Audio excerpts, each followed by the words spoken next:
Hey gang, Robert Kaw here, and today I want to tell you about an idea that you can benefit greatly from. The concept comes from Brian Tracy's time management. It's a very simple and straightforward idea, almost common sense-like, but unfortunately most people never think about it, and as a result they suffer and have all kinds of different problems. Now, the idea itself is, like I said, it's simple. It's that whatever you focus on, you end up becoming. And this is used more in an abstract way in self-help, but in this book, it's time management, so it's a lot more, nuts and bolts, and there's quantifiable evidence. Time is a finite resource, and it can be measured. So, we aren't talking abstract here. We're literally talking, when you spend an hour watching TV, that's 1 hour you cannot spend reading a book, going to the gym, learning a new language, work on a business, something like that. Like I said, very straightforward concept. But if you think about this and you kind of think about where you're investing your time, it will really change what you choose as important and what you choose as non-important. And it'll also kind of help you pick different activities.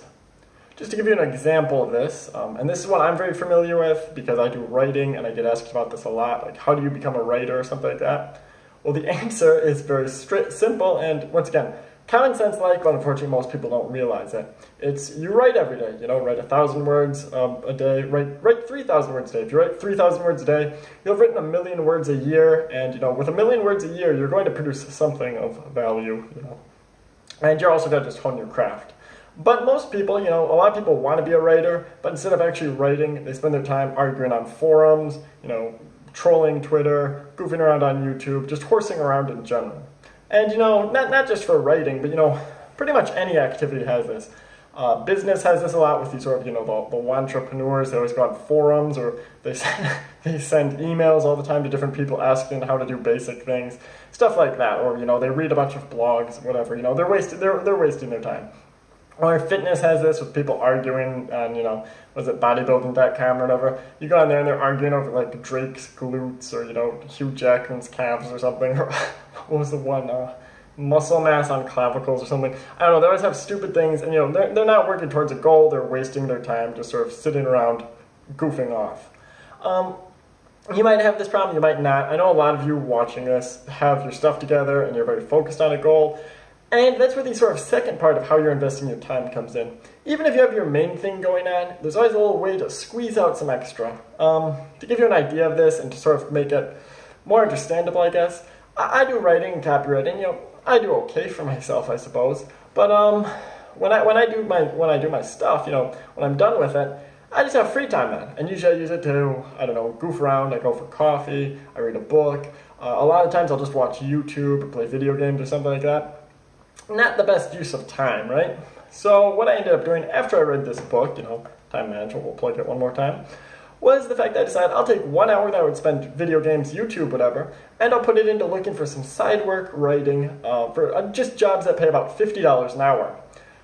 This might sound a little silly, but 1 hour of work, whatever, 1 hour of extra work, what is an extra $50? Most people would scoff at that, right? However, $50 an hour for, 365 hours total is the investment, is about $20,000 extra a year. So if your goal is to make, 6 figures, there's 1/5 of the way there already. Not too shabby, especially when you consider the fact that that's, 365 hours is less than 3 months worth of work at like a normal job for $20,000.